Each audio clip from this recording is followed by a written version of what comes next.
मौका मिले तो आप लोग बनारस जाइएगा। भली झांकी कितनी शानदार निकलती है, लेकिन आज बनारस के दिनों की आप लोगों ने यादें ताजा कर दी। और मैं अपने आप को, जब मैं पीएचडी कर रहा था बनारस हिंदू यूनिवर्सिटी में, उसी तरह अपने आप को ऊर्जावान महसूस कर रहा था। आप लोगों का जोश देख के, आप लोगों का जो है जागरूकता देख के बहुत अच्छा लगा साथियों, बहुत अच्छा लगा। ऐसे ही सभी लोग यूनाइट रहें और खूब मेहनत से पढ़ाई करें, बाबा साहब के सपनों को पूरा करें। हम सब अगर विकास कर सकते हैं, हम लोग अगर विकास कर सकते हैं तो उसका एक ही रास्ता है, वो है शिक्षा। अगर हम शिक्षित हो जाएंगे तो हम विकसित हो जाएंगे। इसलिए मैं यहाँ पर जो माताएं हैं, जो बुजुर्ग आए हैं, उनसे भी गुजारिश करूंगा, अपने बच्चों को आप पढ़ाएं, मेहनत से पढ़ाएं। एक रोटी भले ही कम खाएं, लेकिन बच्चों को जरूर पढ़ाएं। आज मैं आपके सामने अगर खड़ा हूं तो ये बाबा साहब के संविधान में दिए गए अधिकारों के बदौलत खड़ा हूं।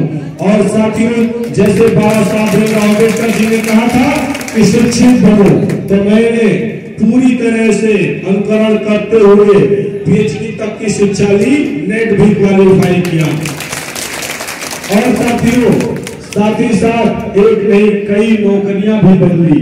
इसलिए बता रहा हूं आपको कि जो लोग ये सोचते हैं कि पढ़ने लिखने से नौकरी नहीं मिलते, उन लोगों को भी थोड़ा सा मोटिवेशन मिले। साथियों, मेहनत से पढ़ो और मैं दावे के साथ कह सकता हूं, तरक्की आपके कदम चूमेगी। मैं आप लोगों को और एक चीज शेयर करना चाहता हूं, और यहाँ पर जितने भी बुजुर्ग लोग आए हैं, नौजवान साथी आए हैं, आप लोग भी ध्यान दीजिएगा। आप जब कभी किसी बहू बेटी को ब्याह के घर लाए तो उसकी पढ़ाई न रुकवाएं, उसके सपनों को उड़ान दें।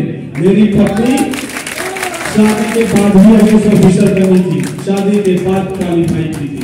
और साथियों, आपको बता दूं, यहाँ लोग कहते हैं कि एक नौकरी नहीं मिले, मैंने भी 5-6 नौकरी बदली, जब मर्जी आई तब बदल दी। और मेरी पत्नी को 37 ज्वाइनिंग लेटर मिले, 37 कितने 37। फर्स्ट टाइम उन्होंने पश्चिम बंगाल में ही PCS क्वालिफाई कर लिया था और सबसे कम उम्र की महिला PCS ऑफिसर। और साथियों, एक और आपको खुशी की बात बताऊं, मेरा एक छोटा भाई है, बहुत कम उम्र में वो जज हो गया। आप लोग अगर मेहनत करोगे तो मैं दावे के साथ कहता हूं कि आपके जो सफलता है आपके कदम चूमेगी।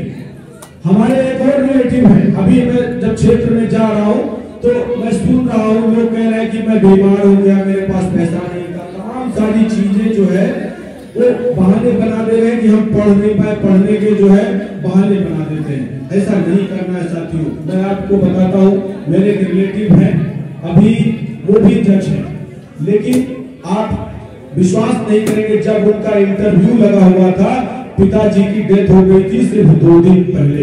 दूसरा व्यक्ति होता टूट जाता कि बाप की मृत्यु हो गई और शायद वो क्वालिफाई नहीं कर पाता, लेकिन उन्होंने हिम्मत नहीं हारी, वो क्वालिफाई की। ये सब इसलिए शेयर कर रहा हूं कि आप लोग जो ये बताते हैं कि पिताजी बीमार हो गए, माताजी बीमार हो गई, इसलिए पढ़ाई छोड़ दी। पढ़ाई मत छोड़िए साथियों, पढ़ाई जानते हैं उसी से आपका विकास संभव है।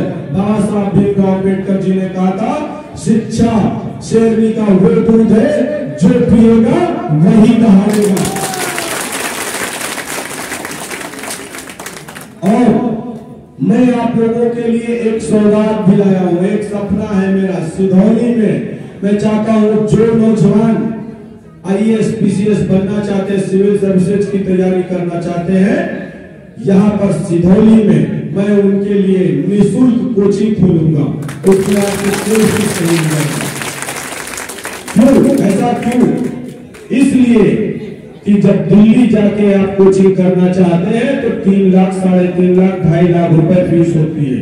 और कोर्स का 60-70 हजार 1.5 लाख रुपए तक अलग से लगता है, रहने खाने का अलग। लेकिन अगर सिधौली में कोचिंग खुल जाएगी तो मुझे लगता है कि मेरे बहुत सारे भाई निःशुल्क कोचिंग से लाभ उठाकर सफलता को प्राप्त कर सकते हैं। और लेकिन मेरा सपना तभी पूरा होगा जब कम से कम 5 ऑफिसर वहां से हर साल निकलेंगे। और जो ऑफिसर वहां से निकलेंगे उनकी जिम्मेदारी बनेगी, उनको वादा करना होगा कि वो अपने पीछे छूटे हुए समाज को मार्गदर्शन देंगे, उनको मोटिवेट करेंगे, कोई भी पीछे छूट न जाए।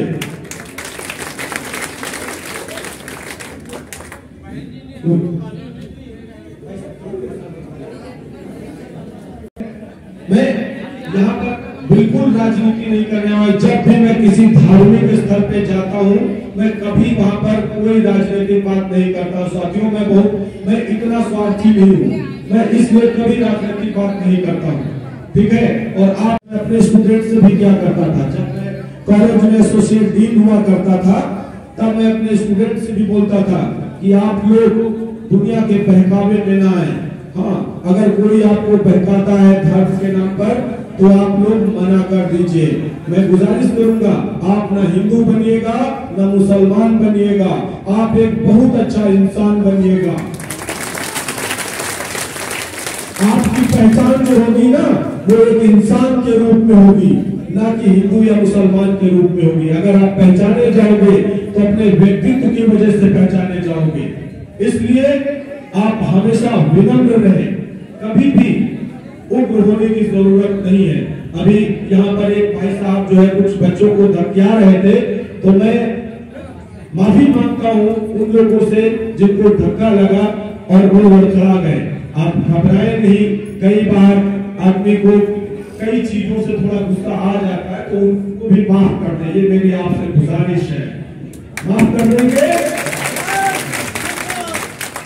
भगवान बुद्ध कहते थे ना कि हिंसा नहीं करनी है, हाँ अहिंसा परमो धर्म, तो हम लोग अहिंसा के मार्ग पे चले गए, भगवान बुद्ध के बताए हुए रास्ते का अनुकरण करेंगे।